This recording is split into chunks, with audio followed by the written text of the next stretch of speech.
Is the Camry still the king of cars? We'll find out today. I'll include a link to the Orem Toyota's website in the description down below. Also include a link to my car buying guide. Let's get into it.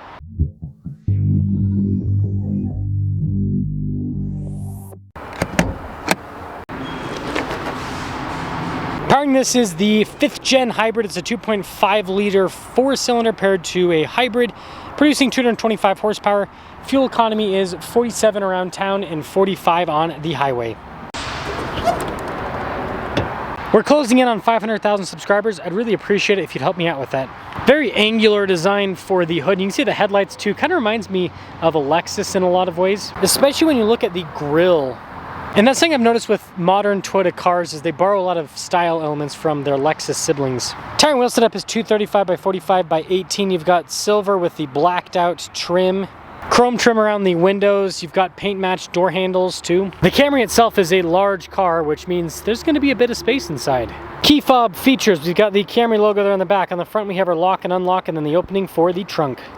Tabs to fold down the seats for more storage. And when it comes to space, well, it's got quite a bit of it, and it's wide. When you're all done, just pop that down. Nice looking taillights here in the back. You got all of your badges. That will cap things off for the exterior.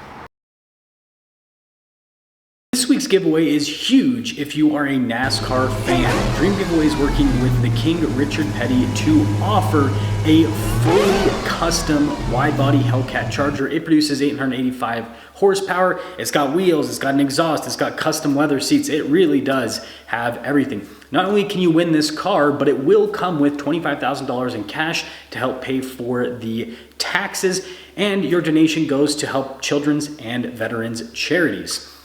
Use code BHC or click the link in the description down below or in the pinned comment. This will give you 4x bonus entries with any donation, $25 or more. Let's now check out the interior. You've got nice soft touch in the armrest area, stitching there to match too.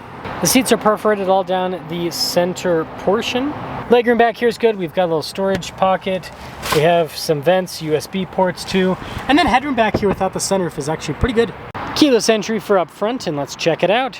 Blind spot monitoring with the mirrors. We've got this kind of like suede like trim, and then you got your window controls. I mean, those are straight out of the Lexus, but here's the front. The driver's seat has a mix of suede with the perforated trim all down the center. Power adjustments with lumbar support on the side too. The front passenger is just power adjustable. Then you do have a few important features to the left of the steering wheel, like opening up the trunk and your stability control. And let's power this thing up. Vroom vroom. Soft touch trim all around the steering wheel. You've got nice stitching there in the center. Kind of a bronze-ish finish. Adaptive cruise control with your lane centering. You've got your volume and voice command controls there on the other side. Then just regular stocks there on the back. Digital gauge cluster, just like other new Toyotas. You can customize each individual part of the gauge cluster, and you also have 3 different presets you can go through. So you've got a lot of ability to change the information that's displayed, and quickly too. Backup camera in reverse, good resolution. This is Toyota's newest infotainment system setup. It's quick to respond. You've got the shortcut bar, a little volume control. Overall, it's pretty user-friendly and everything's nicely labeled. You do have to dive into some menus for things though. But they do still give you physical controls for the climate, also for the heated seats and the heated steering wheel. So they got little toggles for everything. And then look at that on the dash, more of that kind of suede design. Some USB ports, phone charging pad in that area in front of the shifter, and yeah, we've got the shifter for the eCVT. Drive mode's just behind the shifter. There's also your EV mode and auto hold function.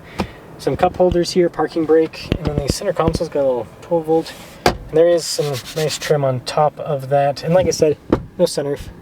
2026 Camry XLE, $35,514. Let us see how this Camry performs. Set off in the Camry. Now, this isn't the all-wheel drive version. That's why it has a little bit less horsepower. The all-wheel drive version has 232, and you guys know how this works at this point. I will post a review on that once we get access to it. Oh, look, it's my Land Cruiser. It's in for servicing. I'm doing the major 30,000 mile service, so that'll be an update video for you guys in the near future. I love that car. Such a good car. Now, something that I didn't check. Yeah, it does. So this has acoustic glass up front. I was gonna say, I think this is one of the reasons why this just is more insulated than the Prius in terms of the noise, is literally just those front windows being acoustic. It makes a big difference.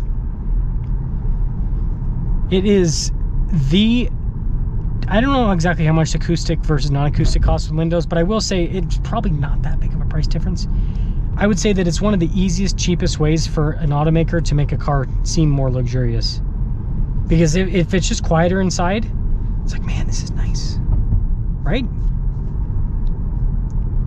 And I think every single automaker should at least have it in some models, but you know, more cars. I think eventually it'll be standardized with most cars outside of economy cars, but I think most cars will have it because it's one of those things where once you experience it, you're like, I'm okay with a car, because it's not like a big screen or something like that. It's just thicker glass, you know. I guess it does add weight technically, so that is one downside. But cars are so heavy nowadays, so it doesn't really matter.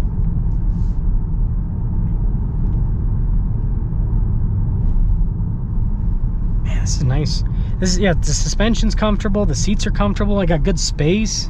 What's crazy is I'm driving my LX today, and this is more spacious for the driver than my LX. Shows you how much of a packaging nightmare that thing is. But yeah, this is a comfortable cruiser. We got this Genesis in front of us. That's a good example of something. You know, Genesis, that's a full-on luxury brand now. This is something that you could kind of, you know, it's more about the reliability, but this is something you could kind of compare in a sense to Genesis in terms of the comfort it provides in the space. The materials aren't as fancy though, of course. Yeah, just smooth power delivery. It's pretty peppy too. Yeah, you guys know I have a soft spot for Toyota's regular, you know, their eCVT hybrids. I love the performance. And the fuel economy is great, and the reliability is great. There's a lot to appreciate about the whole system. So yeah, I think the Camry's still king. You know, like a Hyundai Sonata's a little bit fancier inside, but, you know, it doesn't have the reliability yet. Maybe they'll fix that long term. And this is comfortable enough, it's quiet enough, and it's fancy enough. I prefer this kind of, like, even though this doesn't feel quite as fancy as what's in like a Sonata, for example, it's nice enough. So let me know your thoughts on the Camry, and I hope we see this 5th gen hybrid system in more of the Toyotas moving forward, because it's a really, I mean, their old system's good. This one's just, I don't know, better. You know, in a lot of ways, it just feels a little bit more seamless. It feels a little bit better with the power delivery. Don't really concede anything, and I do like the, like I said, I like the power with this. Put this 2.5 in the Prius. That'd be cool. Let me know your thoughts.